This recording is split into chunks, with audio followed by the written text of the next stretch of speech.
ಬರೀ ತಂದೆ ಅಲ್ಲ, ಬಹಳ ದೊಡ್ಡ ಗುರು ಕೂಡ. ನಾವು ತೋಡಿಕೊಂಡ ಬಾವಿಯಲ್ಲಿ ನಾವೇ ಬೀಳ್ತೀವಿ ಹೊರತು ಇನ್ನೊಬ್ಬರು ಬೀಳಲ್ಲ. ಗಂಜಲ ತುಂಬ ಅಟ್ರಾಕ್ಟಿವ್ ಕ್ರಿಮಿನಾಶಕ, ಅದು ಕೀಟ ನಿಯಂತ್ರಣ ಎಷ್ಟು ಸುಲಭ, ಯಾಕ್ರಿ ಮಾಡೋದಿಲ್ಲ? ನಮ್ಮ ರೈತ ಏನಮ್ಮ ಕೇಳ್ತಾನೆ? ಪುಗ್ಸಟ್ಟೆ ಏನೂ ಕೇಳೋದಿಲ್ಲಮ್ಮ. ನಮ್ಮ ಮೋದಿಯವರು ಬಂದಿದ್ದೇನೆ ಮಾಡಿದ ಮೊದಲ ಕೆಲಸ ಏನು ಗೊತ್ತಾ? 500 ಕೋಟಿ ಅನುದಾನವನ್ನು ಜೇನು ಅಭಿವೃದ್ಧಿಗೋಸ್ಕರ ಅಂತ ಬಿಡುಗಡೆ ಮಾಡಿದರು.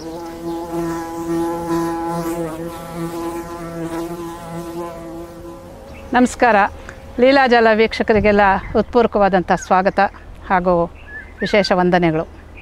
ವಿಶೇಷ ವಂದನೆಗಳು ಯಾಕೆ ಅಂತ ಹೇಳಿದ್ರೆ, ಇವತ್ತು ನಿಮ್ಮನ್ನು ಒಂದು ವಿಶಿಷ್ಟವಾದಂತಹ ಒಂದು ತೋಟಕ್ಕೆ ಕರ್ಕೊಂಡ್ಬಂದಿದ್ದೀವಿ.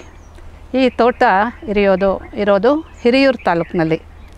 ಈ ಹಿರಿಯೂರು ಅನ್ನೋದು ನಮ್ಮ ಚಿತ್ರದುರ್ಗ ಜಿಲ್ಲೆಯ ಒಂದು ವಿಶಿಷ್ಟವಾದಂತಹ ಒಂದು ಸಂಪನ್ನವಾದಂತಹ ತಾಲೂಕು. ಈ ಹಿರಿಯೂರು ತಾಲೂಕಿನಲ್ಲಿ ಒಬ್ಬರು ಹಿರಿಯರಿದ್ದಾರೆ, ಶ್ರೀ ಶಾಂತವೀರಯ್ಯ ಅಂತ. ನಮಸ್ಕಾರ ಸರ್. ಶಾಂತವೀರಯ್ಯನವರನ್ನು ಕಂಡು ಮಾತಾಡಿಸಿ, ಅವರು ಕೃಷಿ ಕ್ಷೇತ್ರಕ್ಕೆ ಅದು ಏನೇನು ಕೊಡುಗೆಗಳನ್ನು ಕೊಟ್ಟಿದ್ದಾರೆ, ಅದೆಷ್ಟು ಆತ್ಮೀಯತೆಯಿಂದ, ಎಷ್ಟು ಆಸ್ಥೆಯಿಂದ, ಎಷ್ಟು ಆಸಕ್ತಿಯಿಂದ ಈ ಕೃಷಿ ಕ್ಷೇತ್ರದ ಅನೇಕ ಮಗ್ಗುಲಗಳನ್ನು ಆವತ್ತಿಂದ ಅಧ್ಯಯನ ಮಾಡಿ ಬೇರೆಯವರಿಗೆ ಅದರ ವಿಚಾರದಲ್ಲಿ ಸಲಹೆಗಳನ್ನು ನೀಡಿ ಸಹಾಯ ಮಾಡ್ತಾ ಇದ್ದಾರೆ ಅಂತ ಹೇಳಿದ್ರೆ, ಅವರನ್ನು ನಾನು ಈಗ ಒಂದು 2-3 ವರ್ಷದಿಂದ ಮಾತಾಡಿಸ್ತಾ ಇದ್ದೀನಿ. ಅವರ ಈ ಆಸಕ್ತಿಗೆ ಕಾರಣಗಳೇನು, ಎಷ್ಟೊಂದು ಈ ವಯಸ್ಸಿನಲ್ಲೂ, ಇಳಿ ವಯಸ್ಸಿನಲ್ಲೂ, ಈಗ ಅವರಿಗೆ 83 ಆಗಿ 84ನೇ ನಡೀತಾ ಇದೆ, ಇಂಥ ವಯಸ್ಸಲ್ಲೂ ಇಷ್ಟೊಂದು ಉತ್ಸಾಹ, ಇಂಥ ಒಂದು ಆಸಕ್ತಿ ಹೇಗೆ ಅನ್ನೋದನ್ನು ನೇರ ನೋಡಿ ತಿಳ್ಕೊಂಡು ನಮ್ಮ ಲೀಲಾಜಾಲ ವೀಕ್ಷಕರಿಗೂ ಕೂಡ ಅದನ್ನೆಲ್ಲ ತಿಳಿಪಡಿಸಬೇಕು ಅಂತ ಬಹಳ ಆಸಕ್ತಿಯಿಂದ ನಾವು ಸಂತೋಷದಿಂದ ಬಂದಿದ್ದೀವಿ. ಅದಕ್ಕೆ ಮೊದಲನೇದಾಗಿ ಅವರನ್ನು ಬರಮಾಡ್ಕೊಳ್ಳೋಣ. ಅವರ ತೋಟದಲ್ಲೇ ನಾವಿಲ್ಲಿ ಕೂತಿದ್ದೀವಿ, ಮೇಟ್ಕುರ್ಕಿ ಅಂತ. ಇಲ್ಲೇ ಹಿರಿಯೂರು ತಾಲೂಕಿಗೆ ಸೇರಿದಂಥ ಒಂದು ಹಳ್ಳಿ, ಅವರ ಜನ್ಮಸ್ಥಳ. ಈ ಅವರ ತೋಟದಲ್ಲಿ ನಾವು ಕೂತಿದ್ದೀವಿ. ಶಾಂತವೀರಯ್ಯನವರ ತೋಟ ಇದು. ಅವರು ಈ ತೋಟದಲ್ಲಿ ಏನೇನು ಕೃಷಿ ಅಧ್ಯಯನಗಳನ್ನು ಮಾಡಿದ್ದನ್ನು ಅಳವಡಿಸ್ಕೊಂಡಿದ್ದಾರೆ ಅನ್ನೋದನ್ನು ಕೂಡ ನಾವು ಗಮನಿಸ್ಬೋದು. ಶಾಂತವೀರಯ್ಯನವರನ್ನು ನಾವು ಪರಿಚಯ ಮಾಡ್ಕೊಳ್ಳುವಾಗ ಅವರು ಮೊದಲಿಂದ ಹೇಗೆ ಈ ಕೃಷಿ ಕ್ಷೇತ್ರಕ್ಕೆ ಬಂದರು, ಇಷ್ಟು ಆಸಕ್ತಿಯನ್ನು ಉಳಿಸ್ಕೊಳ್ಳೋದಕ್ಕೆ ಏನು ಕಾರಣ ಅನ್ನೋದನ್ನೆಲ್ಲ ಸ್ವಲ್ಪ ಅವರ ಪೂರ್ವಭಾವಿ ವಿಚಾರಗಳನ್ನು ತಿಳ್ಕೊಂಡು ಮುಂದೆ ಅವರು ಎಂಥ ಅದ್ಭುತವಾದಂಥದ್ದನ್ನೆಲ್ಲ ಸಾಧಿಸಿದ್ದಾರೆ, ಇವತ್ತಿಗೂ ಕೂಡ ಸಾಧನೆಯ ಕ್ಷೇತ್ರದಲ್ಲಿ ಮುಂದುವರಿತಾ ಇದ್ದಾರೆ ಅನ್ನೋದನ್ನು ತಿಳ್ಕೊಳ್ಳೋಣ. ಶಾಂತವೀರಯ್ಯನವರು ಇದೇ ಊರಿನವರು. ಅವರು ಇಲ್ಲೇ PUC ಮಾಡಿ ಬೆಂಗಳೂರಿನ ಈ UAS ಅಂತ ಹೇಳ್ತೀವಿ, ಯೂನಿವರ್ಸಿಟಿ ಆಫ್ ಅಗ್ರಿಕಲ್ಚರ್ ಸೈನ್ಸಸ್, ಕೃಷಿ ವಿಶ್ವವಿದ್ಯಾಲಯ, ಅದರಲ್ಲಿ BSc ಮಾಡಿ ಆಮೇಲೆ ಇನ್ನೂ ಅನೇಕ ಅದರ ಶಾಖೆಗಳಲ್ಲಿ ಅಧ್ಯಯನ ಮಾಡಿ ತುಂಬ ಕೆಲಸ ಮಾಡ್ತಾ ಇದ್ದಾರೆ. ಅದಕ್ಕೆ ಅವರನ್ನು ಹೇಗೆ ಈ ಕ್ಷೇತ್ರಕ್ಕೆ ಬರೋ ಹಾಗಾಯಿತು, ಅವರು ಯಾವ್ಯಾವ ರೀತಿಯಲ್ಲಿ ನಮಗೆ ಈ ವಿಚಾರಗಳನ್ನೆಲ್ಲ ಹೇಳ್ಬೋದು ಅವರು ಅನ್ನೋದನ್ನು ಕೇಳೋಣ. ಸರ್, ನಿಮ್ಮ ಪರಿಚಯ ಮಾಡಿಕೊಡಿ ಇನ್ನೂ ಹೆಚ್ಚಿಗೆ ನಮ್ಮ ವೀಕ್ಷಕರಿಗೋಸ್ಕರ. ನಾನು ಶಾಂತವೀರಯ್ಯ ಅಂತ, ಇಲ್ಲೇ ಮೇಡಿಗುಕ್ಕೆ ಗ್ರಾಮ ನಮ್ಮದು. ನಾನು ಒಬ್ಬ ಕೃಷಿಕನ ಮಗ. ನಮ್ಮ ಅಪ್ಪ ಎಂಥ ಕೃಷಿಕ ಅಂದರೆ, ಆಗಿನ ಸಮಯದಲ್ಲಿ ಅವರು ಕನ್ನಡ ಲೋಯರ್ ಸೆಕೆಂಡರಿ ಪಾಸಾಗಿದ್ದರು. ಎಲ್ಲಿ ದಾವಣಗೆರೆಗೆ ಹೋಗಿ ಪರೀಕ್ಷೆ ಬರೆದು ಬಂದು ಪಾಸಾಗಿದ್ದರು. ಅವರು ತಮಗೆ ಟೀಚರ್ ಕೆಲಸದ ಆಹ್ವಾನ ಬಂದಾಗ ಹೋಗಲಿಲ್ವಂತೆ, ಕೃಷಿಯಲ್ಲೇ ತೊಡಗಿಸಿಕೊಂಡಿದ್ದಂತೆ. ಭಾಳ ಅದ್ಭುತವಾದ ವ್ಯಕ್ತಿ.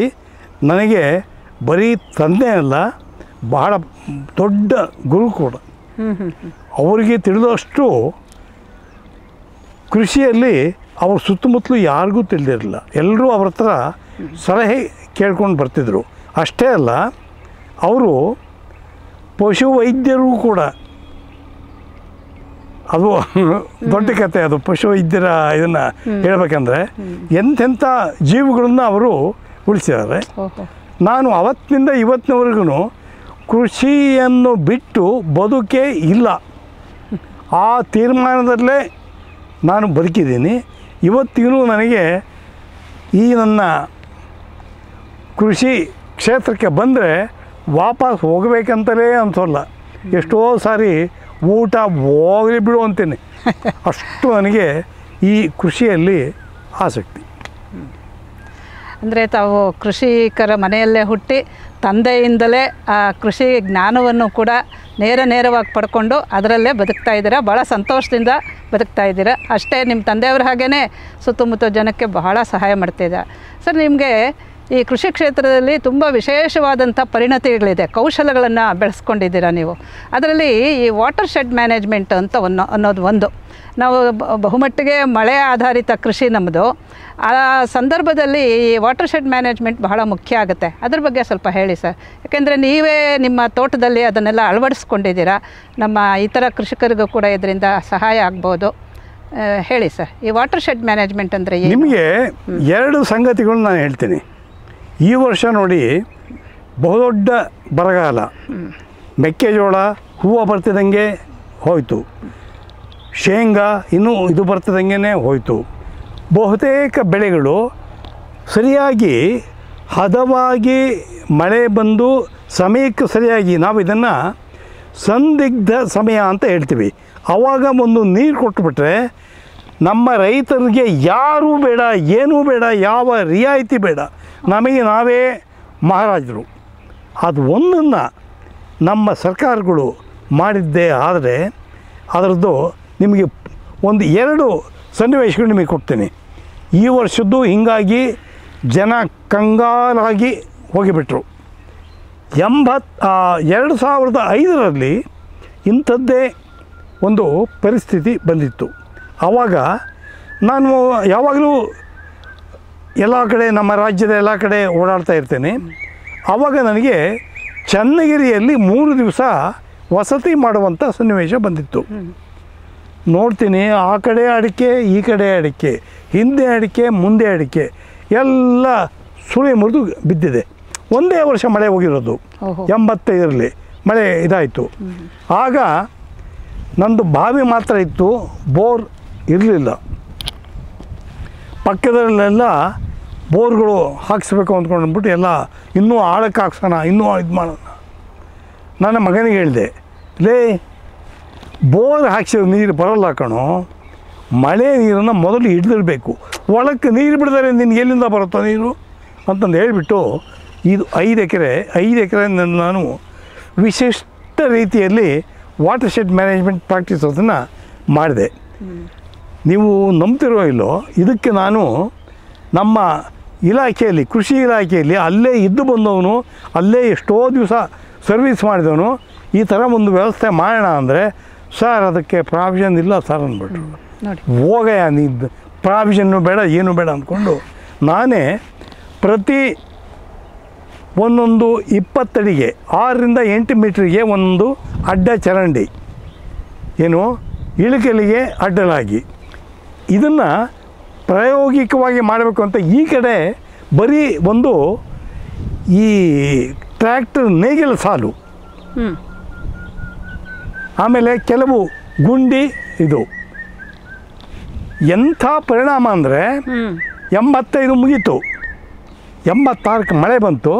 ನಂದು ಬಾವಿ ಇದೆ ಇಲ್ಲಿ, 30 ಅಡಿ ಬಾವಿ, ಬಾವಿಯಲ್ಲಿ ಫುಲ್ ನೀರು ಬಂದ್ಬಿಡ್ತು. ಇದು ತೆರೆದ ಬಾವಿ, ತೆರೆದ ಬಾವಿ.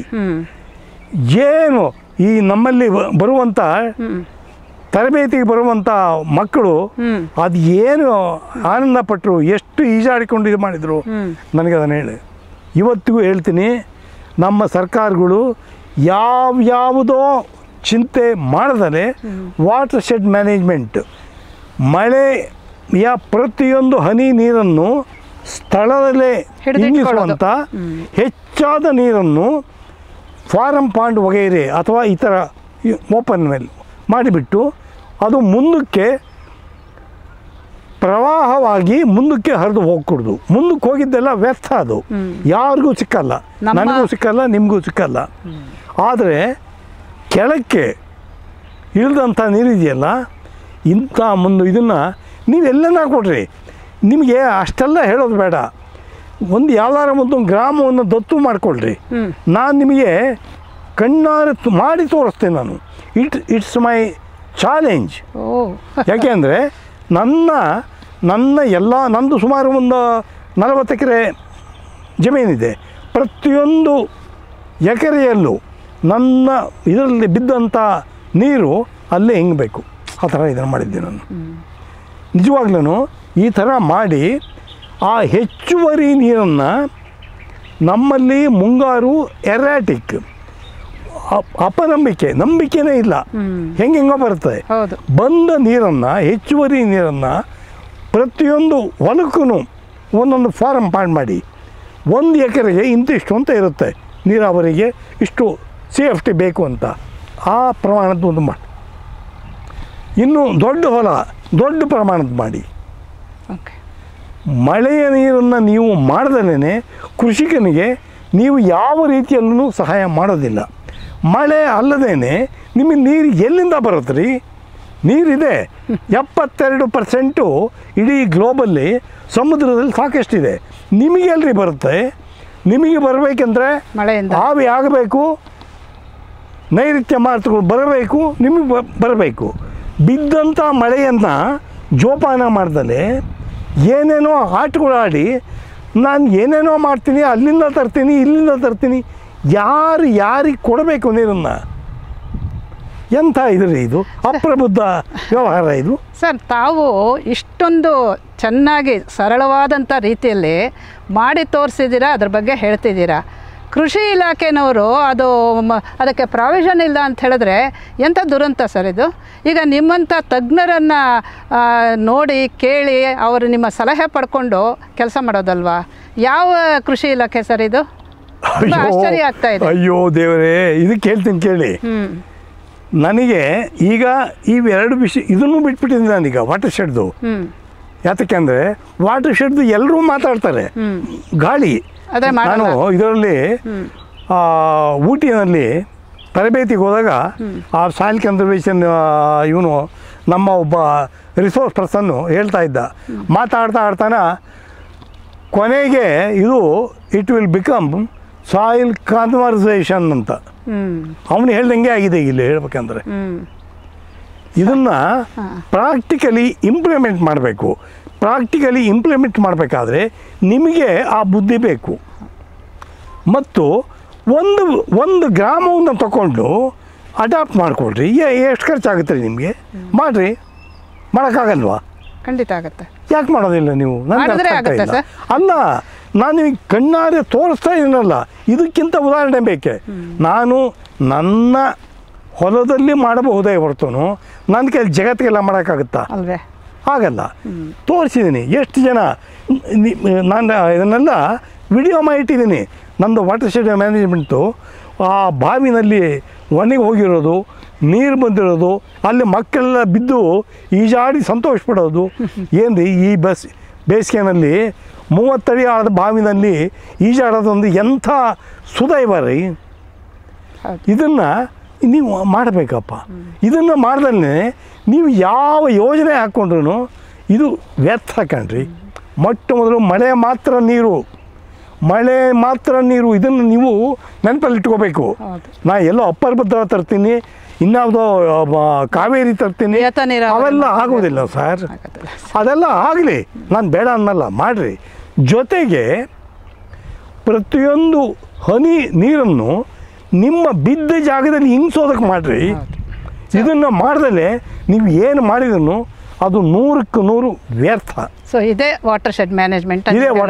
ಅಂದರೆ ನಮ್ಮ ಭೂಮಿಯಲ್ಲಿ ಬಿದ್ದಂಥ ನೀರನ್ನು ಇಂಗಿಸ್ಕೊಂಡು ನಾವು ಸಮಯಕ್ಕೆ ಸರಿಯಾಗಿ ಉಪಯೋಗಿಸ್ಕೊಳ್ಳೋದು, ಅದರಿಂದ ಬೆಳೆ ತೆಗೆಯೋದು, ನಾವು ಅದರಿಂದ ಸೂಕ್ತವಾದಂಥ ಜೀವನವನ್ನು ನಡೆಸೋದು. ಇದು ಆಯಿತು ಸರ್. ಅಂದರೆ ಇಷ್ಟು ಸರಳವಾದಂಥ ರೀತಿಯಲ್ಲಿ ನೀವು ಹೇಳಿದ್ದೀರಾ, ಮಾಡಿ ತೋರಿಸಿದ್ದೀರಾ. ಆದರೂ ಇನ್ನೂ ಜನ ಅದರ ಬಗ್ಗೆ ಗಮನ ಹರಿಸ್ತಾ ಇಲ್ಲ ಅಂದರೆ ಅದು ದುರಂತ ಅಂತ ಹೇಳಬೇಕು. ಇನ್ನೂ ಒಂದು ತುಂಬ ವಿಶೇಷ ಅಂತ ಹೇಳಿದ್ರೆ, ಬರೀ ದುರಂತ ಅಲ್ಲ, ನಾನು ಹೇಳ್ತೀನಿ ಕೇಳಿ. ಹೇಳಿ ಸರ್. ನೋಡಿ, ಇಲ್ಲಿ ಇಷ್ಟು ಮರಗಿಡಗಳಿದ್ದಾವೆ. ಸುಮಾರು ಒಂದು ಇಷ್ಟಾಗಲಿಕ್ಕೆ ಒಂದು ಹಾಕಬೇಕು, ಏನೇನೋ ನೀವು ಕಾನೂನು ರೀತಿ ಹೇಳ್ತೀರಿ ಅರಣ್ಯದವರು. ಇಲ್ಲಿ ಎಷ್ಟಿದೆ ಗೊತ್ತೇನ್ರಿ? ನಮ್ಮದು 5 ಎಕರೆನಲ್ಲಿ ಈ 2.5 ಎಕರೆ ಸುಟ್ಟು ಹೋಯ್ತು, ಯಾರೋ ಕಿಡಿಗೇಡಿಗಳು ಬೆಂಕಿ ಹಾಕಿ. ಇಲ್ಲಿ ನೋಡ್ರಿ, ಈ ಕಡೆ ನೋಡ್ರಿ, ಇನ್ನು ಉಳಿದಿರೋ 2.5 ಎಕರೆನಲ್ಲಿ ಎಂತೆಂಥ ಗಿಡಗಳು ಸುಮಾರು 1,000ಕ್ಕಿಂತ ಹೆಚ್ಚಿದಾವ್ರಿ. ಎಣಿಸ್ಕೊಂಬರ್ರಿ. ಇಲ್ಲಿ ಎಲ್ಲಿ ಸೂರ್ಯನ ರಶ್ಮಿ ಬೀಳೋದನ್ನೇ ಕಷ್ಟ. ನಾನು ನನ್ನ ಮಗನಿಗೆ ಹೇಳ್ಬಿಟ್ಟಿದ್ದೀನಿ, ಯಾವುದೇ ಗಿಡವನ್ನು ನೀನು ತೆಗೆಯಕೂಡ್ದು, ಯಾವುದು ಇರುತ್ತೋ ಅದನ್ನು ಉಳಿಸೋ, ಅಲ್ಲದನ್ನು ಅದ್ರದ್ದು ನಿನಗೆ ಲಾಭ ಇದೆ. ನೋಡಿ 85ರಲ್ಲಿ ಅಂಥ ಒಂದು ಬರ ಬಂತು ಅಂತ ಹೇಳಿದ್ದಲ್ಲ, ನನ್ನ ಹತ್ರ ಒಂದೇ ಒಂದು ಗಿಡ ಮನೆಗೆ ಹೋಗಲಿಲ್ಲ. ಎಷ್ಟೋ ಜನದ್ದು ನಾನು ಹೇಳಿದ್ದಲ್ಲ, ಎಷ್ಟೋ ಅಡಿಕೆ ತೋಟಗಳು, ತೆಂಗಿನ ತೋಟಗಳು. ಸರ್, ಈ ಸಂದರ್ಭದಲ್ಲಿ ಒಂದು ಪ್ರಶ್ನೆ ಕೇಳ್ತೀನಿ. ಈಗ ಸರ್ಕಾರ ಏನೋ ನಿಮ್ಮ ಸಲಹೆ ತೊಗೊಳ್ಳಿಲ್ಲ, ಆದರೆ ನಿಮ್ಮ ಜೊತೆ ಇನ್ನೂ ನೀವು ಬೇರೆ ಏನೇನೋ ಮಾಡ್ತೀವಿ ಅದರ ಬಗ್ಗೆ ಮಾತಾಡೋಣ. ನಿಮ್ಮ ನೇರ ಸಂಪರ್ಕಕ್ಕೆ ಬಂದವರು ಈ ರೀತಿ ಜಲ ಸಂರಕ್ಷಣೆ ಮಾಡ್ಕೊಳ್ತಾ ಇದ್ದಾರಾ? ಏನಾದರೂ ಅಂಥ ಪ್ರಸಂಗಗಳಿದೆಯಾ ಸರ್? ಜನರು ಬಂದು ನಿಮ್ಮನ್ನು ಕೇಳ್ತಾ ಇರ್ತಾರೆ ಬೇರೆ ಬೇರೆ ವಿಚಾರಗಳಲ್ಲಿ, ಆ ರೀತಿ ಮಾಡ್ಕೊಂಡಿರೋವಂಥದ್ದು ಸಂದರ್ಭಗಳಿದೆಯಾ ಸರ್? ದುರ್ದೈವ ಅಂದರೆ ಇದೆ ನೋಡ್ರಿ. ಅಯ್ಯೋ, ಯಾಕೆ ಅಂದರೆ ಇಲ್ಲಿ ದುಡ್ಡು ಬರಲ್ಲ, ಕಾಸು ಬರಲ್ಲ, ಬಿಟ್ಟು ಇದು ಬರಲ್ಲ, ಯಾತೂ ಬರಲ್ಲ. ಇದನ್ನು ಎಲ್ಲ ನೋಡ್ತಾರೆ, ಚೆನ್ನಾಗಿದೆ ಅಂತಾರೆ ಅಷ್ಟೇ. ಈಗ ನೀನು ಏನು ಮಾಡಿದೆ ಇದನ್ನು ನಾನು ಮಾಡಬೇಕು ಇಲ್ಲ, ಅವ್ರು ಏನು ಆಲೋಚನೆ ಮಾಡ್ತಾರೆ ಅಂದರೆ, ಎಷ್ಟಿದೆಯಪ್ಪ ನಿಂದು ಬೋರು? ನಂದು 200 ಅಡಿ ಇದೆಯಪ್ಪ, ಅದರಲ್ಲಿ ಒಂದು 10 ಅಡಿ ಆ ಮಷಿನ್ದು ಹೋದರೆ ಪಂಪಿಂದು, ಇನ್ನು 190 ಅಡಿ ಸಾಕು ನನಗೆ. ಅಷ್ಟರಲ್ಲಿ ನೀರು ಬಂದರೆ ಸಾಕು, ಬರದರೆ ಹೋದರೆ ಬೇಡ. ನನ್ನ ವ್ಯಾವು ಒಣಗಿ ಹೋಗೋ ಗಿಡಗಳು ನಾನು ಹಾಕಿಲ್ಲ, ನನ್ನ ಒಂದು ಭೂಗೋಳಕ್ಕೆ ಹೊಂದಿಕೆಯಾಗುವಂಥ ಗಿಡಗಳನ್ನು ಮಾತ್ರ ಹಾಕ್ಕೊಂಡಿದ್ದೀನಿ. ಮಾವಿದೆ, ಸಪೋಟ ಇದೆ, ಬೇವಿದೆ, ಹುಣಸೆ ಇದೆ, ನೆಲ್ಲಿ ಇದೆ, ಹಿಪ್ಪೆ ಇದೆ, ಇಂಥ 100 ಮರಗಳಿದ್ದಾವೆ. ನಾನು ಕಣ್ಣಿಗೆ ಕಂಡ ಗಿಡಗಳನ್ನು ಯಾವುದನ್ನೂ ಬಿಡೋದಿಲ್ಲ, ನಾನು ತಂದು ಹಾಕ್ತೀನಿ. ಇದನ್ನೇನ ನೀವು ನ್ಯಾಚುರಲ್ ಪ್ಲ್ಯಾಂಟ್ ಪ್ರೊಟೆಕ್ಷನ್ ಅಂತ ಹೇಳೋದು? ಯಾವುದು ನಮ್ಮ ಭೂಮಿಯಲ್ಲಿ ಚೆನ್ನಾಗಿ ಬೆಳೆಯುತ್ತೋ ಅದನ್ನು ಹಾಗಾಗೆ ಉಳಿಸ್ಕೋಬೇಕು, ಭೂಮಿ ಗುಣ ಉಳಿಬೇಕಾದ್ರೆ ಅನ್ನೋದು ಅದೇನಾ ಸರ್, ಅಥವಾ ಬೇರೆ ಏನಾ? ನ್ಯಾಚುರಲ್ ಪ್ಲ್ಯಾಂಟ್ ಪ್ರೊಟೆಕ್ಷನ್ ಬೇರೆ, ನ್ಯಾಚುರಲ್ ವೆಜಿಟೇಷನ್ ಬೇರೆ. ಇದು ನೈಸರ್ಗಿಕ ಸಸ್ಯ ಸಂಪತ್ತು. ಇಲ್ಲಿ ಈ ಜಾಗಕ್ಕೆ ಹೊಂದುವಂಥ ಗಿಡಗಳು ಅವು ಯಾವ ಕಾರಣಕ್ಕೂ ಅವು ಆಳವಾಗಿ ಬೇರು ಬಿಟ್ಕೊಂಡಿರುತ್ತವೆ. ಎಲ್ಲಿ ನೀರು ಸಿಕ್ಕತ್ತೆ ಅಲ್ಲಿವರೆಗೂ ಅವು. ಆಮೇಲೆ ಈ ಗಿಡಗಳ ಒಂದು ಈ ಬೇರಿನ ಜಾಲ ಇರುತ್ತಲ್ಲ, ಅದು ಬಹಳ ಪ್ರಮುಖವಾದ್ದು.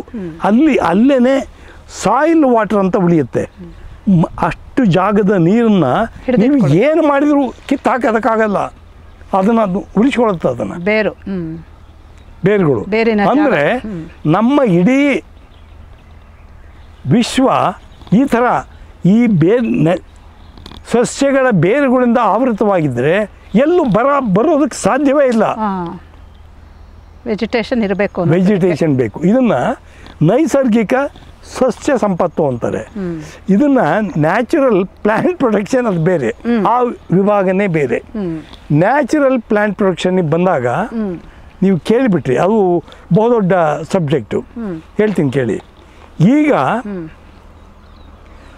ಮಾತೆತ್ತಿದ್ರೆ ನಾನು ಡಾಕ್ಟ್ರು, ದಾಳಿಂಬೆ ಡಾಕ್ಟ್ರು, ನಾನು ಅಡಿಕೆ ಡಾಕ್ಟ್ರು, ಕೊನೆಗೆ ಏನು ಬರೋದು? ಇಂಥ ಕೆಮಿಕಲ್ ಹೊಡೆಯಿರಿ. ನೆನ್ನೆ ಪೇಪರ್ನಲ್ಲಿ ನೀವು ನೋಡಲ ಅಂತ ಕಾಣುತ್ತೆ.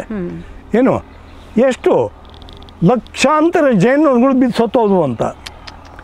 ಅಡಿಕೆಗೆ ಯಾರೋ ರೆಕಮೆಂಡ್ ಮಾಡ್ದ, ತಜ್ಞ ಡಾಕ್ಟ್ರು, ಏನು ಮಾಡೋಂಗಿಲ್ಲ, ಹೊಡೆದ ಔಷಧಿನ.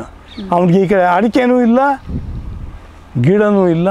ಇನ್ನು ಯಾರಾದ್ರೂ ಜಗತ್ತಿನಲ್ಲಿ ಕೀಟಗಳನ್ನು ಇದುವರೆಗೂ ಸರ್ವನಾಶ ಮಾಡಿದ್ದನ್ನು ಯಾರಾದರೂ ಒಂದು ಉದಾಹರಣೆ ಕೊಡಲಿ, ಅದು ಯಾವ ಡಾಕ್ಟ್ರು ಕೊಡ್ತಾರೆ? ಕೊಡಲಿ, ನನಗೆ ಸಾಧ್ಯ ಇಲ್ಲ, ಸಾಧ್ಯನೇ ಇಲ್ಲ. ನಾವು ಹೊಂದಾಣಿಕೆ ಮಾಡ್ಕೊಳ್ಬೋದು, ಜೊತೆಗೆ ಆದಷ್ಟು ನಿಯಂತ್ರಣ ಮಾಡ್ಕೋಬೋದು, ತಪ್ಪಿಸ್ಕೋಬಹುದೇ ಹೊರತು ಅದನ್ನೆಲ್ಲ ನಾಶ ಮಾಡ್ತೀನಿ ಅಂತಂದು ಹೋದರೆ ನಿಮ್ಮಂಥ ಮೂರ್ಖರಾದೂ ಇಲ್ಲ. ನಾಶವಾಗೋದು ನಾವೇನೆ. ನಾವು ತೋಡಿಕೊಂಡ ಬಾವಿಯಲ್ಲಿ ನಾವೇ ಬೀಳ್ತೀವಿ ಹೊರತು ಇನ್ನೊಬ್ಬರು ಬೀಳಲ್ಲ. ಇದನ್ನು ಶತಸಿದ್ಧ. ಮೋಸಗಾರನ ಬಲಿಗೆ ಅವನೇ ಬೀಳ್ತಾನೆ ಹೊರತು ಬಿದ್ದವನು ಏನೋ ಮಾಡಿ ತಪ್ಪಿಸ್ಕೊಂಡು ಹೋಗ್ತಾನೆ. ಇವರು ಮಾತ್ರ ಖಾಯಮಾಗಿ ಬೀಳ್ತಾನೆ. ಈಗ ನ್ಯಾಚುರಲ್ ಪ್ಲ್ಯಾಂಟ್ ಪ್ರೊಟೆಕ್ಷನ್ ಹೇಗೆ ಬೇರೆ ಅಂತ ಹೇಳಿದ್ರಿ ಸರ್, ಈ ವೆಜಿಟೇಷನ್ಗಿಂತ ಅದ್ರ ಬಗ್ಗೆ ಒಂದು ಸ್ವಲ್ಪ ಹೇಳಿ. ನ್ಯಾಚುರಲ್ ವೆಜಿಟೇಷನ್ಗೆ ಪ್ಲಾಂಟ್ ಪ್ರೊಟೆಕ್ಷನ್ ಪ್ರಮುಖವಾಗಿ ನ್ಯಾಚುರಲ್ ಪ್ಲಾಂಟ್ ಪ್ರೊಟೆಕ್ಷನ್ಗೆ ಎಷ್ಟೋ ಗಿಡಗಳಿದೆ. ಏನು ಯಾವುದು ಕತ್ತಾಳೆ ಇದು ಹಿಂಡಿದ್ದು ಇದು ಬರುತ್ತಲ್ಲ, ಕತ್ತಾಳೆ, ಎಕ್ಕೆ ಎಲೆ, ಲಕ್ಕಿ ಸೊಪ್ಪು, ಇಂಥ ಬೇಕಾದಷ್ಟಿದ್ದಾವೆ. ಅವೆಲ್ಲ ಒಂದು ದೊಡ್ಡ ಗುಂಪಿದೆ. ಅದರದ್ದೇ ನನ್ನೊಂದು ಪುಸ್ತಕ ಇದೆ, ತಮಗೆ ಬೇಕಂದ್ರೆ ಕೊಡ್ತೇನೆ ಅದನ್ನು. ಏನು ಅದನ್ನು ಗಂಜಳ ಇದೆ. ಗಂಜಳ ತುಂಬ ಅಟ್ರಾಕ್ಟಿವ್ ಕ್ರಿಮಿನಾಶಕ. ಅದು ಅದರಲ್ಲಿ ನೆನೆ ಹಾಕಿರಿ, ಹಿಂಡ್ರಿ. ಕಷ್ಟ ಆಗುತ್ತೆ, ಕಷ್ಟ ಆಗೋದು ಬೇಕಿಲ್ಲ ನಮಗೆ. ತಕ್ಷಣ ಅವ್ನು ಹೇಳ್ತಾನಲ್ಲ, 2,000 ರೂಪಾಯಿ ಕೊಟ್ಟು 1 ಲೀಟ್ರ್ ತರ್ತೀವಿ. ಬೇಡ, 2 ರೂಪಾಯಲ್ಲಿ ಮಾಡ್ಕೊ ಅಂದರೆ ಕಷ್ಟ ಆಗುತ್ತೆ. ಗಂಜಳದಲ್ಲಿ ಇದನ್ನ ನೆನೆ ಹಾಕೋದು, ಹಿಂಡೋದು. ಕತ್ತಾಳೆನ ಅಲ್ಲ, ಇಂಥ ಬೇಕಾದಷ್ಟು ಸೊಪ್ಪು. ನಿಮ್ಗೊಂದು ಲಿಸ್ಟ್ ಕೊಡ್ತೀನಿ. ಬೇವಿಂದು ಇಲ್ಲೇ ಇದೆಯಲ್ಲಮ್ಮ, ಬೇವಿನಂತ ಇದೊಂದು ಉದಾಹರಣೆ ಹೇಳ್ತೀನಿ ಕೇಳಿ. ಕೀಟನಾಶಕ. ನಾನು 85ರಲ್ಲಿ ಸೀಡ್ ಪ್ರೊಡಕ್ಷನ್, ಹತ್ತಿಯ ಸೀಡ್ ಪ್ರೊಡಕ್ಷನ್, ಹತ್ತಿನಲ್ಲಿ ಬೀಜೋತ್ಪಾದನೆ ಇದೆಯಲ್ಲ, ಅತ್ಯಂತ ಕಠಿಣವಾದ ಕೆಲಸ. ಹತ್ತಿಗೆ ಬರುವಷ್ಟು ಕೀಟಗಳು ಯಾವುದಕ್ಕೂ ಬರೋದಿಲ್ಲ. ನೀವು ನಂಬ್ತಿರೋ ಇಲ್ಲೋ, ಓನ್ಲಿ ವಿತ್ ನೀಮ್ ಡಿಕಾಕ್ಷನ್ ನಾನು 3 ಕ್ರಾಪ್ ಇಲ್ಲಿ ತೆಗೆದಿದ್ದೀನಿ. ಇಷ್ಟೇ ಅಲ್ಲ, ಹತ್ತಿ ಹೌದು, ಹೈಬ್ರಿಡ್ ಹತ್ತಿ ಸೀಡ್ ಪ್ರೊಡಕ್ಷನ್ನು ಬಹುದೊಡ್ಡ ವಿಚಾರ. ಅದು ಇದನ್ನು ನೀವು ಬೇಕಂದ್ರೆ ಈಗಲೂ ಪ್ರಶ್ನೆ ಮಾಡ್ಬೋದು. ಯಾರು ಸೀತಾರಾಮ್ ರೆಡ್ಡಿ ಅಂತ ಇದ್ದಾರೆ, ನಮ್ಮ ಸೀನಿಯರು. ಅವರು ಅವಾಗ ಬೀಜೋತ್ಪಾದನೆಗೆ ಅವರು ಇದನ್ನು ಕೊಡ್ತಾಯಿದ್ರು. ನನಗೆ ಆಶ್ಚರ್ಯ ಆಗುತ್ತೆ, ಶಾಂತವ್ಯ ನಿನ್ನ ಬೀಜನೇ ನನಗೆ ಫಸ್ಟ್ ಡಿಮ್ಯಾಂಡು ಬಂದ್ಬಿಡ್ತಲ್ಲೋ ಅಂದ್ಕೊಂಡು. ಏನು ಈಗ ಒಳ್ಳೆ ಗಾತ್ರದ ಬೀಜಗಳು. ನಾನು ಬೇರೆ ಏನೇನು ಮಾಡಲಿಲ್ಲ. ಗಂಜಲ, ಬೇವಿನೆಲೆ ಅಲ್ಲ, ನೀಮ್ ಸೀಡ್ ಡಿಕಾಕ್ಷನ್ ಅಂದರೆ ಅದು ಬೇರೆ. ಅಂದರೆ ಈ ಬೀಜದಲ್ಲಿ ಎಣ್ಣೆ ತೆಗಿತಾರೆ. ಎಣ್ಣೆ ತೆಗೆದ ಮೇಲೆ ಇದು ಬರುತ್ತೆ. ಅದನ್ನು ನೆನೆ ಹಾಕೋದು, ಹಿಂಡಿ. ಆ ಹಿಂಡಿಯನ್ನು ನೆನೆ ಹಾಕಿ ಅಥವಾ ಬೇವಿನ ಬೀಜವನ್ನೇ ಪುಡಿ ಮಾಡಿ ತಂದರೂ ಪರವಾಗಿಲ್ಲ. ಅದನ್ನು ನೆನೆ ಹಾಕಿಬಿಟ್ಟು ಹಿಂಡಿಬಿಟ್ರೆ ನೀಟಾಗಿ ಬರ್ತದೆ. ಅದಕ್ಕೆ ಸೋಪಿನ ನೀರು, ಸೋಪ್ ವಾಟರ್ ಸೇರಿಸಿಬಿಟ್ಟು ಹೊಡೆದ್ಬಿಟ್ರೆ ನಿಮಗೆ ನೀ ಚಿಂತೆನೇ ಮಾಡಬೇಡಿ, ಕೀಟಗಳು ಬರಲ್ಲ. ಅಲ್ಲ, ಕೀಟಗಳು ಬಂದ್ರೂ ಕಹಿಯನ್ನು ತಿನ್ನೋದಿಲ್ಲ. ಈಗ ನಾವೇನೇ ಎಷ್ಟೋ ಸಾರಿ ಸ್ವಲ್ಪ ಹಾಗಲಕಾಯಿ ಇದನ್ನು ಕೊಟ್ಟರೆ ಬೇಡ ಅಂತೀವಿ. ಅಂಥದ್ರಲ್ಲಿ ಆ ಚಿಕ್ಕ ಮರಿಗಳು, ಲಾರ್ವೆ, ಏನು ಯಾವುದೇ ಪೆಸ್ಟು ಲಾರ್ವೆಯಿಂದ ಬರುತ್ತೆ, ಭಾಳ ಚಿಕ್ಕದಿರುತ್ತದು. ಆವಾಗ ಅದಕ್ಕೆ ಆಹಾರ ಬೇಕು, ಒಳ್ಳೆ ಆಹಾರ ಬೇಕು. ಅದರ ಬದಲು ಬೇವಿನ ಬೀಜ ಮತ್ತು ಸೋಪ್ ನೀರು ಕೊಟ್ಟರೆ ಹುಚ್ಚಿಕೊಂಡು ಸತ್ತೋಗುತ್ತೆ. ಅಯ್ಯೋ ಪಾಪ, ಎಷ್ಟು ಸುಲಭ ಕೀಟ ನಿಯಂತ್ರಣ, ಎಷ್ಟು ಸುಲಭ. ಯಾಕ್ರಿ ಮಾಡೋದಿಲ್ಲ? ಅಲ್ಲ, ಇದನ್ನು ನಾನು ಬರೀ ಹೇಳೋದಲ್ಲ, ನಾನು ಮಾಡಿ ತೋರಿಸಿದ್ದೀನಲ್ಲ. ಇದಕ್ಕಿಂತ ಇನ್ನೊಂದು ಉದಾಹರಣೆ ಹೇಳ್ತೀನಿ ಕೇಳಿ. ಇದೆಲ್ಲ ಆಗಿ ಬಹುಶಃ 85-86 ಇರಬೇಕೇನೋ. ತೊಗರಿ ಎಷ್ಟೋ ಸಾರಿ ತಗೊಳ್ಳೋದೇ ಇಲ್ಲ, ಬೆಳೆನ ಎಲ್ಲ ಕೀಟಗಳು ಹೊಡೆದಾಕಿಬಿಡುತ್ತೆ. ಇದಕ್ಕೆ 2 ಮೆಥಡ್ಡು. ಒಂದು, ರಾತ್ರಿ ದೀಪದ ಬೆಳಕು. ಈ ಪತಂಗಗಳು ದೀಪದ ಬೆಳಕಿಗೆ ಆಕರ್ಷಣೆ ಆಗುತ್ತವೆ. ನೀವು ಸರಿಯಾಗಿ ತೊಗರಿಯಲ್ಲಿ ಹೂ ಆರಂಭ ಆಗುತ್ತೆ ಯಾವಾಗ? ಚಳಿಗಾಲ, ಡಿಸೆಂಬರ್ ಸುಮಾರಿನಲ್ಲಿ, ನವೆಂಬರ್ ಡಿಸೆಂಬರ್ನಲ್ಲಿ. ಅವಾಗ ಬೇಗ ರಾತ್ರಿ ಆಗಿಬಿಡುತ್ತೆ. ನೀವೇನಿಲ್ಲ, 5 ಗಂಟೆಗೆ ನಿಮ್ಮ ತೊಗರಿ ಬೆಳೆಗೆ ಹೋಗ್ರಿ, ನಡುವೆ ಒಂದು ಉರಿ ಹಚ್ಚಿಬಿಡ್ರಿ. ಅಲ್ಲೇ ಇರೋ ಸೊಪ್ಪು, ಸದೆ, ಟೈರು ಏನಾರ ತೊಗೊಂಡು ಬಂದು ಅದಕ್ಕೆ ನೀವೇ ಕಣ್ಣಾರೆ ನೋಡ್ಬೋದು. ಆ ಪತಂಗಗಳು ಸಾಮಾನ್ಯವಾಗಿ ಬೆಂಕಿಗೆ ಆಕರ್ಷಣೆ, ಬೆಂಕಿ ಕಂಡ ತಕ್ಷಣ ಈ ಕಡೆ ಬಂದ್ಬಿಡುತ್ತವೆ. ನಿಮ್ಮ ಲೈಟ್ಗೆಲ್ಲ ಹುಳ ಬಂದು ಬೀಳಲ್ಲೇನ್ರಿ ನಿಮ್ಮ ಮನೆಯಲ್ಲಿ? ಆ ಥರನ ನಿಮ್ಮ ಕಣ್ಣೆದುರಿಗೆ ಬಂದು ಬಿದ್ದು ಸಾಯ್ತವೆ.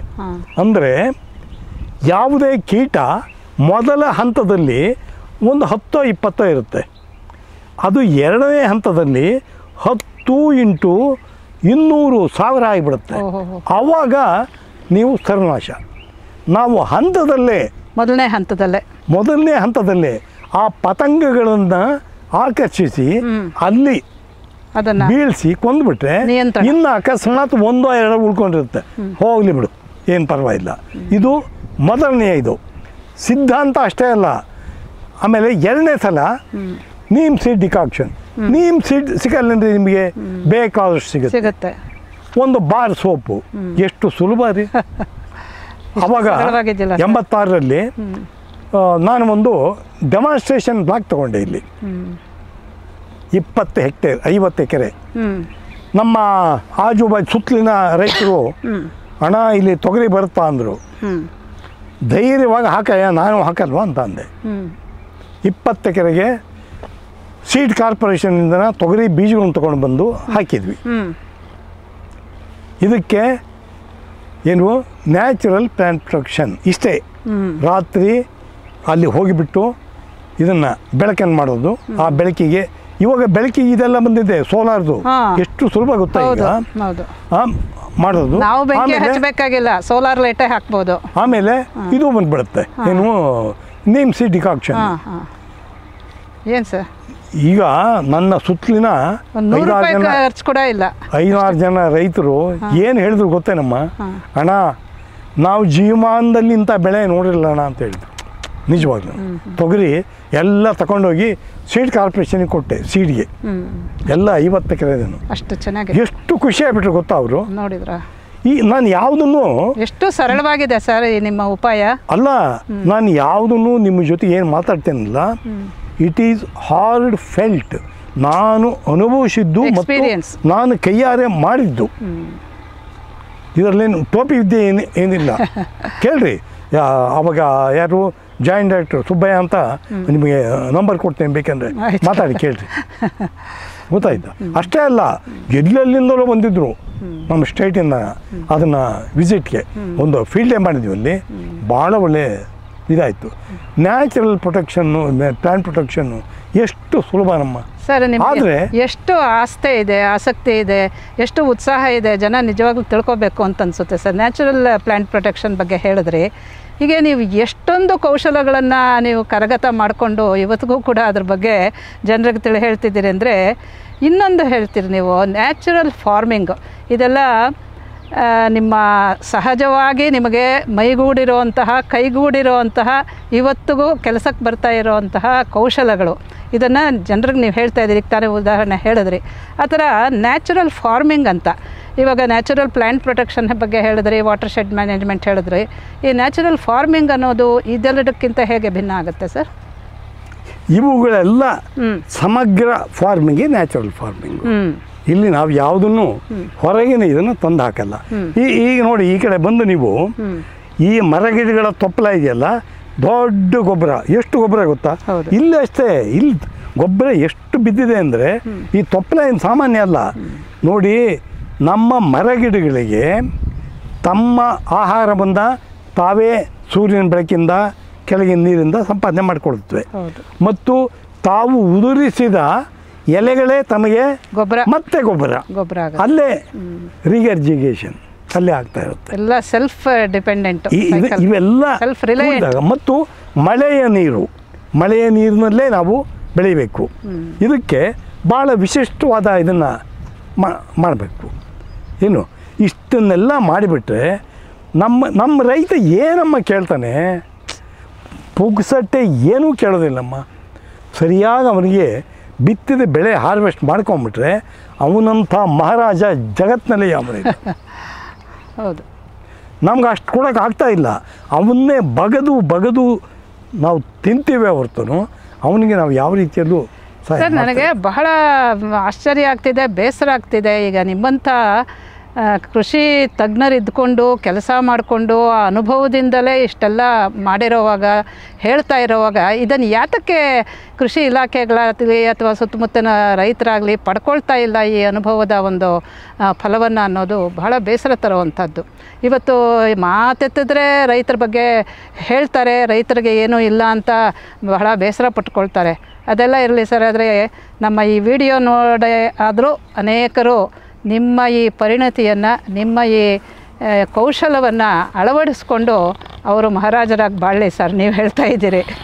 ಇನ್ನೊಂದು ನಿಮ್ಮದು ಏನಂತ ಹೇಳಿದ್ರೆ, ಈ ಜೇನು ಕೃಷಿ ನಿಮ್ಮ ವಿಶೇಷ ಅಲ್ವಾ ಸರ್? ಇದು ಬಹುಶಃ ನಿಮ್ಮಷ್ಟು ಜೇನು ಕೃಷಿಗೆ ನಿಮ್ಮ ಬುದ್ಧಿಯನ್ನು, ನಿಮ್ಮ ಶಕ್ತಿಯನ್ನು, ನಿಮ್ಮ ಸಾಮರ್ಥ್ಯವನ್ನು, ನಿಮ್ಮ ಅನುಭವವನ್ನು ಹಾಕಿ ಅದರಿಂದ ಒಂದು ಫಲವನ್ನು ತೆಗಿತಾ ಇರೋವಂಥವ್ರು ನಾನಂತೂ ಕಂಡಿಲ್ಲ ಸರ್. ನೀವು ಮಾತಾಡಿದಾಗೆಲ್ಲ, ನನ್ನ ಜೊತೆ ಫೋನ್ ಮಾಡಿದಾಗೆಲ್ಲ ಜೇನು ಕೃಷಿ ಬಗ್ಗೆ ಮಾತಾಡ್ತಿದ್ರಿ.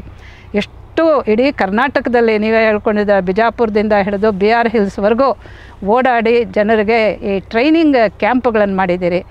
ಹೇಗೆ ಸರ್ ಇದು? ಏನು ಯಾತಕ್ಕೋಸ್ಕರ ಮಾಡಬೇಕು ಈ ಜೇನು ಕೃಷಿ? ಏನದರಿಂದ ಲಾಭ? ರೈತರಿಗೆ ಯಾವ ರೀತಿ ಇದು ಪೂರಕವಾದ ಒಂದು ಸಂಪಾದನೆ ಆಗುತ್ತೆ? ಇದ್ರ ಬಗ್ಗೆ ಹೇಳಿ ಸರ್. ಅದು ನಿಮ್ಮ ಅತ್ಯಂತ ವಿಶಿಷ್ಟವಾದಂಥ ಪರಿಣತಿಯ ಕ್ಷೇತ್ರ ಅಲ್ವಾ? ಹೇಳಿ ಸರ್. ಈಗ ನಿಮಗೆ ಆ ಒಂದು ಜೇನುಗೂಡಿನ ಕುಟುಂಬದ ವಿಚಾರನ ಪ್ರತ್ಯಕ್ಷ ತೋರಿಸ್ತೇನೆ. ಇಲ್ಲಿ ಬೇಕಾದಷ್ಟು ಜೇನು ಪೆಟ್ಟಿಗೆಗಳಿದೆ. ಅಲ್ಲಲ್ಲ, ಪೆಟ್ಟಿಗೆ ಒಳಗಿರೋದು ನೋಡ್ಬೇಕು ನೀವು. ನೋಡ್ತೀವಿ.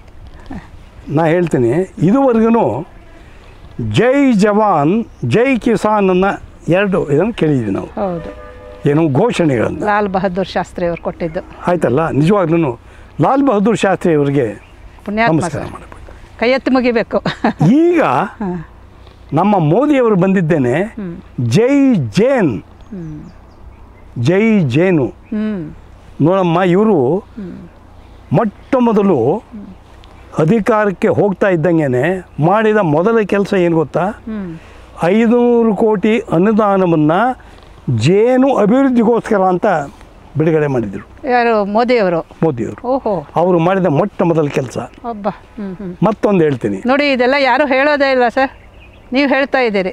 ಅಷ್ಟೇ ಅಲ್ಲ, ನಮ್ಮ ರೈತರ ಆದಾಯವನ್ನು ನಾವು ಹದವರಿತು ಅವನಿಗೆ ಬೇಕಾದಂಥ ಸವಲತ್ತುಗಳನ್ನು ಕೊಟ್ಟರೆ ದ್ವಿಗುಣ ಮಾಡಬಹುದು ಅಂತ ಹೇಳಿದರು. ಹೌದು, ನೆನಪಿದೆಯಾ ನಿಮಗೆ? ಹೌದು, ಡಬಲ್ ಫಾರ್ಮ್ ಇನ್ಕಮ್ ಅಂತ ಮಾಡಬೇಕು ಅಂತ. Doubling the income of farmers. ಅದರಲ್ಲಿ ಒಂದು ಅಂಶ ಜೇನು ಕೃಷಿ. ಎಷ್ಟು ಜನಕ್ಕೆ ಗೊತ್ತಿದ್ದು? ಹೋಗ್ಲಿ, ಇದನ್ನು ಆಚರಣೆ ಮಾಡುವಂಥ ಇಲಾಖೆನವರಾದ್ರೂ ಇಟ್ಕೊಂಡಿದಾರ. ಎಷ್ಟು ಪ್ರಾಮುಖ್ಯ ಅಂದರೆ ನೋಡಿ, ಜಗತ್ತಿನಲ್ಲಿ ಈ ಬೀಜದ ಸಸ್ಯಗಳು ಉಗಮ ಆಗಿ ವಿಕಾಸ, ಡಾರ್ವಿನ್ನ ವಿಕಾಸವಾದ ಅಂತ ಹೇಳ್ತೀವಲ್ಲ, ಹಾಗೆ ಹತ್ತತ್ರ 100 ಮಿಲಿಯನ್ ಇಯರ್ಸ್ ಆಗಿರ್ಬೋದು ಅಂತಾರೆ. ಯಾವಾಗ ಇವು ವಿಕಾಸ ಆಯಿತೋ ಆವಾಗಲೇ ನಮ್ಮ ಜೇನು ಕೂಡ ವಿಕಾಸ ಆಯ್ತಂತೆ. ಜೇನು ಸಾಮಾನ್ಯ ಇದು ಅಂತ ಪ್ರಾಚೀನವಾದದ್ದು ಅಲ್ಲ. ಅಯ್ಯೋ, ಅದರದ್ದು ಕತೆ ಹೇಳ್ತೀನಿ ಕೇಳಿ. ಆಮೇಲೆ ಒಂದು ಜೇನು ಕುಟುಂಬದೊಳಗಿನ ವ್ಯವಸ್ಥೆಯನ್ನು ನಮ್ಮ ಶಾಲಾ ಬಾಲಕರು, ಶಾಲಾ ಮಕ್ಕಳು ಸರಿಯಾಗಿ ಚಿಕ್ಕಂದಿನಿಂದಲೇ ಅರಿತುಕೊಂಡು ತಮ್ಮ ವ್ಯಕ್ತಿತ್ವವನ್ನು ರೂಪಿಸಿಕೊಂಡು ಬಿಟ್ಟರೆ ಅಂಥ ಒಂದು ರಾಜ್ಯ, ಜಿಲ್ಲೆ ಎಲ್ಲೂ ನಿಮಗೆ ಸಿಗೋದೇ ಇಲ್ಲ. ಒಳಗೆ ಎಂಥ ವ್ಯವಸ್ಥೆ ನಮ್ಮಲ್ಲಿ, ಆ ಒಂದು ವ್ಯವಸ್ಥೆಯಲ್ಲಿ ನೀವು ಅತ್ಯಂತ ನೆಮ್ಮದಿಯಾದ ಜೀವನವನ್ನು ಮಾಡಬಹುದು. ಅಂದರೆ 90%ಕ್ಕಿಂತಲೂ ಹೆಚ್ಚು ಸಸ್ಯಗಳು ನಮ್ಮ ಜೇನನ್ನು ಅವಲಂಬಿಸಿವೆ ಸಂತಾನಾಭಿವೃದ್ಧಿಗೆ. ಈಗ ನಿಮಗೆ ಉದಾಹರಣೆ ನೋಡ್ರಿ, ಅನೇಕ ಈ ತೊಂಡೆ, ಹಾಗಲ, ಹೀರೆ, ಹಾಗಲ ಇತ್ಯಾದಿ ಎಲ್ಲ ಬರುತ್ತಲ್ಲ, ಇವನ್ನ ಬಳ್ಳಿಕಾಯಿಗಳು ಕುಕ್ಕರ್ ಬಿಟ್ಸ್ ಅಂತಾರೆ ಇವನ್ನ. ಕುಂಬಳ ಜಾತಿಯ ಬಳ್ಳಿಗಳು ಅಂತ. ಇವುಗಳಲ್ಲಿ ಹೆಣ್ಣು ಹೂವು ಬೇರೆ, ಗಂಡು ಹೂವು ಬೇರೆ. ಹೆಂಗೆ ಸಂಪರ್ಕ ಆಗಬೇಕು? ಸಂಪರ್ಕ ಆಗದಲ್ಲಿ ನಿಮ್ಮ ಸಂತಾನ ಹೆಂಗೆ ಅಭಿವೃದ್ಧಿ ಆಗುತ್ತೆ? ಈಗ ನನ್ನ ಹತ್ರ ಜೇನುಗೂಡು ಬೇಕು ಅಂತ ಬರೋರು ಹೆಚ್ಚಾಗಿ, ಅಣ್ಣ ನಾನು ಕಲ್ಲಂಗಡಿ ಹಾಕಿದ್ದೀನಿ, ಅಣ್ಣ ನಾನು ಕುಂಬಳ ಹಾಕಿದ್ದೀನಿ, ನಾನು ದಾಳಿಂಬೆ ಹಾಕಿದ್ದೀನಿ, ಈರುಳ್ಳಿ ಹಾಕಿದ್ದೀನಿ.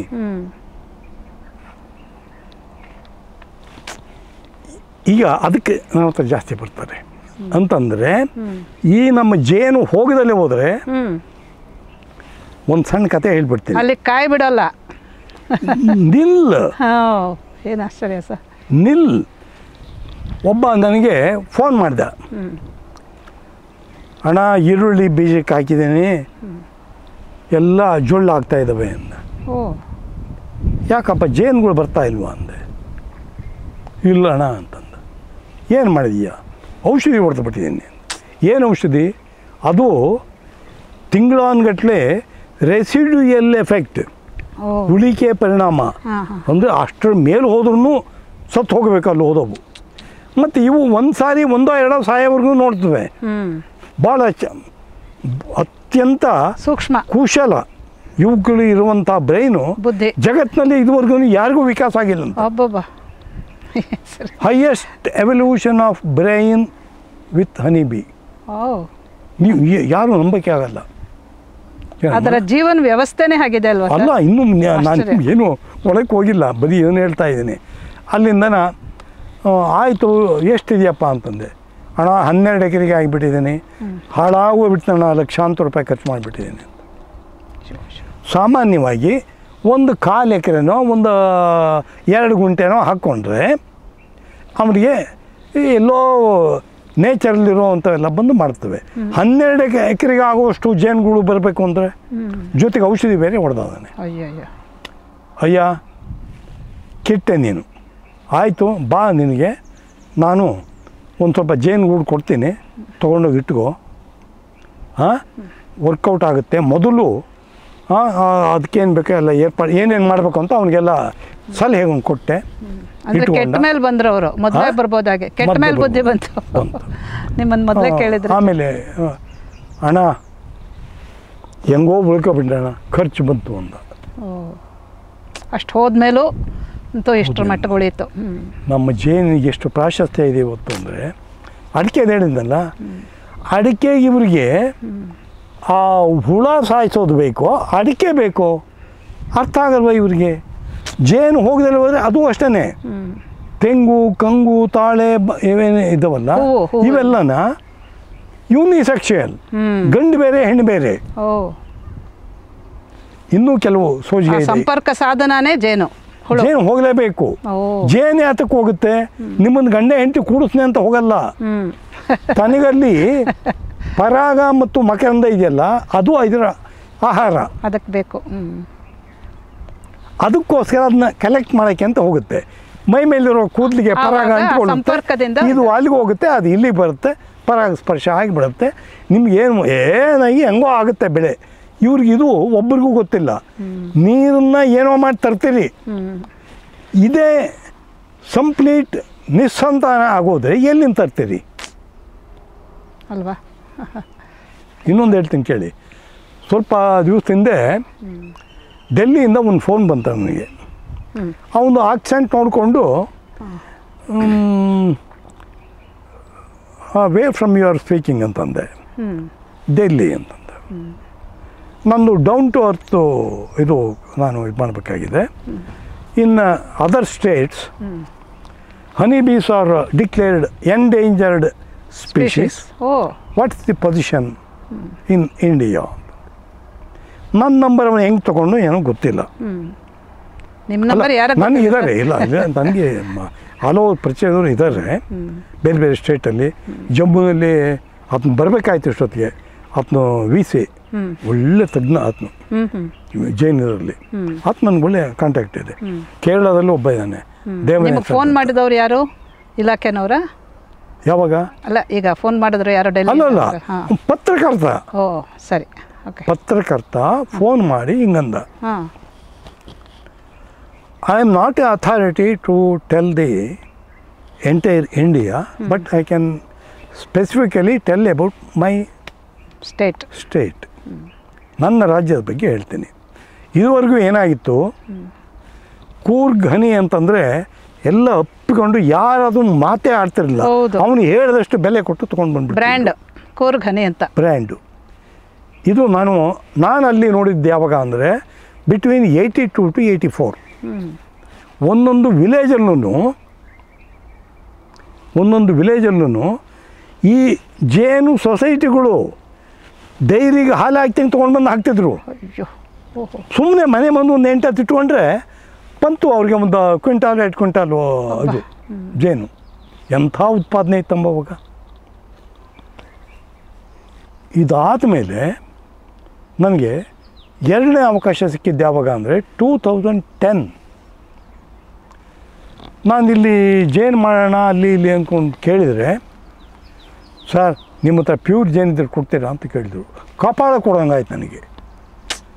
ನಾವು ಚಿತ್ರದುರ್ಗ ಜಿಲ್ಲಾದಲ್ಲಿ ಜೇನುಗಳು ನೋಡೋದೇ ಅಪರೂಪ,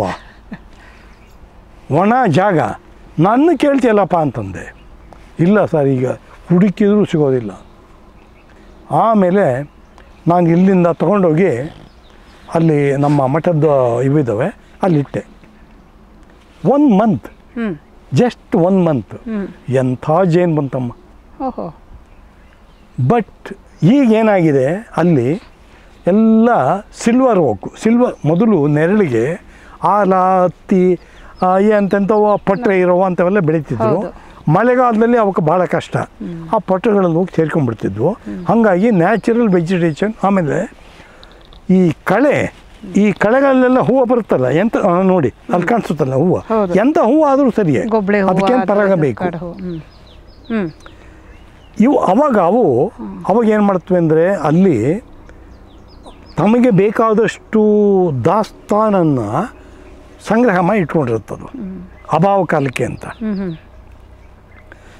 ಅವಕ್ಕೇನು ಪರಾಗದ ಕೊರತೆ ಬೀಳುತ್ತೆ. ಪರಾಗದ ಕೊರತೆಯನ್ನು ಈ ಕಳೆ ನೀಗಿಸ್ತಾ ಇತ್ತು ಮೊದಲು.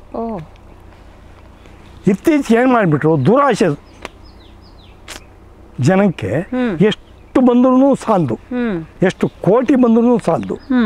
ನಂಬರ್ 1 ಸಿಲ್ವರ್ ಓಕ್ ಹಾಕ್ಯಂಡ್ರು. ಸಿಲ್ವರ್ ಓಕಲ್ಲಿ ಒಂದೇ ಒಂದು ಪೊಟ್ರೆ ಬರೋದಿಲ್ಲ, ನಂಬರ್ 1. 2 ಹೂವು ಇರೋಲ್ವೇನಲ್ಲ ಸರ್? ಹೂವು ಇಲ್ಲ, ಅಲ್ಲ ಇರುತ್ತೆ, ಹೂವು ಇರುತ್ತೆ. ಬಟ್ ಅದರಲ್ಲೇನು ಅಂಥ ಆಕರ್ಷಣೀಯವಾದ ಇದೆಲ್ಲ ಬರುತ್ತೆ. ಎಲ್ಲಿ ನಮ್ಮ ತೇಗದಲ್ಲಿ ಬೇಕಾದಷ್ಟು ಬರುತ್ತೆ. ಅಷ್ಟು ಅದಕ್ಕೆ ಇಷ್ಟ ಆಗುವಂಥ ಇದಲ್ಲ, ಜೇನಿಗೆ ಬೇಕಾದಲ್ಲ. ಅಲ್ಲಲ್ಲ, ಪೊಟ್ರೆಗಳು ಬೇಕಲ್ಲಮ್ಮ ಅದಕ್ಕೆ. ಆಲ, ಹತ್ತಿಗಳು ಬರುತ್ತೆ. ಜೇನು ಗೂಡು ಕಟ್ಟೋದಕ್ಕೆ ಅದಕ್ಕೆ ತಪ್ಪಿಸ್ಕೊಂಡು ಹೋಗಿ ಮಳೆಗಾಲ ಅಂತಂದ್ರೆ ಅಲ್ಲಿ ನೀವು ಛತ್ರಿ ಇಲ್ಲದೆ ಹೊರಗೆ ಹೋಗೇ ಆಗೋದಿಲ್ಲ. ಸುರಿತಾನೇ ಇರುತ್ತೆ ಮಳೆ. ಅದು ಏನಾಗುತ್ತೆ ಅಂದರೆ, ಇವತ್ತೇನು ನಿಮ್ಗೆ ಅರ್ಜೆಂಟ್ ದುಡ್ಡು ಬೇಕು, ಸಾಕು ಅವನಿಗೆ ಹೇಳಿಬಿಟ್ರೆ ಬಂದು ಕರ್ಕೊಂಡು ತೊಗೊಂಡೋಗ್ಬಿಡ್ತಾರೆ. ಇಷ್ಟು CFT ಆಗಿಂದಾಗಲೇ ನಿಮಗೆ ಕ್ಯಾಶ್ ಆ್ಯಂಡ್ ಕ್ಯಾರಿ, ತಕ್ಷಣ ವ್ಯಾಪಾರ. ಸಿಲ್ವರ್ ಓಕು ರೆಡಿ, ಕ್ಯಾಶ್ ಕೈಲಿದ್ದಂಗೆ. ಆಮೇಲೆ ಕಳೆನಾಶಕ ಅಂದರೆ ಹರ್ಬಿಸೈಡ್ ಅಂತ ಹೊಡಿಬಾರ್ದಮ್ಮ. ಹರ್ಬಿಸೈಡ್ ಗಿಡಗಳನ್ನು ನಾಶ ಮಾಡೋದ್ರ ಜೊತೆಗೆ ನಮ್ಮ ಭೂಮಿ ತಾಯಿಯನ್ನು ಹಾಳು ಮಾಡಿಬಿಡ್ತಾರೆ. ಮೈಕ್ರೋಬ್ಸ್ ಎಲ್ಲ ಹೋಗ್ಬಿಡುತ್ತೆ ಅಂತ ಭೂಮಿಯಲ್ಲಿರುವಂಥ. ಬರೀ ಒಂದಿಷ್ಟು ಜಾಗದಲ್ಲಿ ಎಷ್ಟು ಮೈಕ್ರೋಬ್ಸ್ ಇರುತ್ತೆ ಅಂದರೆ ಯು ಕೆನಾಟ್ ಇಮ್ಯಾಜಿನ್. ಜೀವಾಣುಗಳು ಅದು ಇಲ್ಲದೆ ಹೋದರೆ ಅದು ಸಾಯಿಲ್ ಅಲ್ಲ. ಸಾಯಿಲ್ ಅಂತ ಎಕ್ಸ್ಪ್ಲನೇಷನ್ ನಾವು ಮಾಡುವಾಗ ಅಲ್ಲಿ ಅಸಂಖ್ಯಾತ ಸೂಕ್ಷ್ಮ ಜೀವಾಣುಗಳು ಇಲ್ಲದೆ ಹೋದರೆ ಅದು ಮಣ್ಣಲ್ಲ. ಅದು ಮಣ್ಣಲ್ಲ, ಹೌದು, ಜೀವಂತವಾಗಿರೋಲ್ಲ ಅದು. ಅಲ್ಲ, ಅಲ್ಲಿ ಏನು ಬೆಳೆಯೋದೇ ಇಲ್ಲ. ಅರ್ಥ ಆಯ್ತಾ? ಈ ನಮ್ಮ ಸಿಮೆಂಟ್ ಇದ್ದಂಗೆ, ಕಾಂಕ್ರೀಟ್ ಇದ್ದಂಗೆ. ನೀವು ಬೆಂಗಳೂರಲ್ಲಿ ಮಾಡ್ತಿರೋದು ಅದನ್ನೇ ಏನು. ಹಂಗಾಗ್ಬಿಟ್ಟು ಅವ್ನಿಗೆ ಹೇಳಿದೆ, ಇಲ್ಲಿ ನಾವು ಇನ್ನೂ ಮೈ ಮರೆತರೆ ಇದೇ ರೀತಿಯಲ್ಲಿ ಪೆಸ್ಟಿಸೈಡ್ಸ್ ಮತ್ತು ಹರ್ಬಿಸೈಡ್ಸ್ ಇದನ್ನೇ ಮುಂದುವರಿಸ್ಕೊಂಡು ಹೋದರೆ ಒಂದು ದಿವಸ ನಮಗೂ ಕೂಡ ಅಂಥ ಕಾಲ ಬರ್ಬೋದು ಅಂತ ಹೇಳಿದೆ. ಅವನು ಇಮಿಡಿಯೇಟ್ಲಿ ಬಂದ್ಬಿಡ್ತು. ನನ್ನ ಫೋಟೋ ಅವನು ಹೆಂಗೆ ತೊಗೊಂಡು ಏನೂ ಗೊತ್ತಿಲ್ಲ, ಯಾರ ಕಡೆ ಏನು ತೊಗೊಂಡು, ಏನು ನಾನೇ ಕಳಿಸಿರ್ಬೋದೇನೋ, ಕಳಿಸಿರ್ಬೋದು. ನನ್ನ ಫೋಟೋ ಇದು ಬಂದ್ಬಿಡ್ತು, ಡೌನ್ ಟು ಅರ್ತ್ ಬಂದೇ ಬಿಡ್ತದು. ನಾನು ಇಂಗ್ಲೀಷ್ ಪೇಪರ್ ತರಿಸಲ್ಲ. ನಾನು ಇದಕ್ಕೆ ತುಮಕೂರಿಗೆ ಹಿರೇಹಳ್ಳಿನಲ್ಲಿ ನಮ್ಮದು KVK ಇದೆ, ಕೃಷಿ ವಿಜ್ಞಾನ ಕೇಂದ್ರ. ಅಲ್ಲಿ ಹೋದಾಗ ಸರ್ ನಿಮ್ಮದು ಆರ್ಟಿಕಲ್ ಬಂದಿದೆ ಅಂತ. ಏನು ಆರ್ಟಿಕಲ್ಲು ತೋರಿಸ್ತಾ ಇಲ್ಲ. ಅಂದರೆ ಜೇನಿಗೆ ಎಷ್ಟು ಪ್ರಾಮುಖ್ಯತೆ ಇದೆ ಅಂತಂದರೆ, ನೀವು ನೆಮ್ಮದಿಯಾಗಿ ಯಾವ ಇದು ಏನು ಆರೋಗ್ಯದ ಸಮಸ್ಯೆಗಳು ಇಲ್ಲದ ಹಾಗೆ ಬದುಕಬೇಕಂದ್ರೆ ಜೇನು ಬೇಕೇ ಬೇಕು. ನಿಮಗೇನು ತೋಟ ಇದೆ ಇಟ್ಕೊಂಡು ಇಲ್ಲ, ನಿಮ್ಮ ಮನೆ ಮುಂದೂ ಇಟ್ಕೊಳ್ಬೋದು. ಇದಕ್ಕೆ ಬೇಕಾಗಿರೋದು 2 ಪಾಯಿಂಟು: ಮಕರಂದ, ಪರಾಗ ಪರಾಗ ನಾನು ಹೇಳಿದ್ನಲ್ಲ, ಗಿಡ ಮರ ಬಳ್ಳಿ ಬೆಳೆ ಕಳೆ, ಬೆಳೆಯೇ ಆಗಬೇಕಂತ ಇಲ್ಲ, ಕಳೆಯಲ್ಲೂ ಅದು ಇದು ಬೇಡಮ್ಮ, ನಿಮ್ಮ ಪಾರ್ಸೇನಿಯಂ ಅದರಲ್ಲಿರೋ ಹೂವನ್ನು ಸಾಕು ಅಂತೀರಾ? ಸಾಕು. ಪರಾಗ.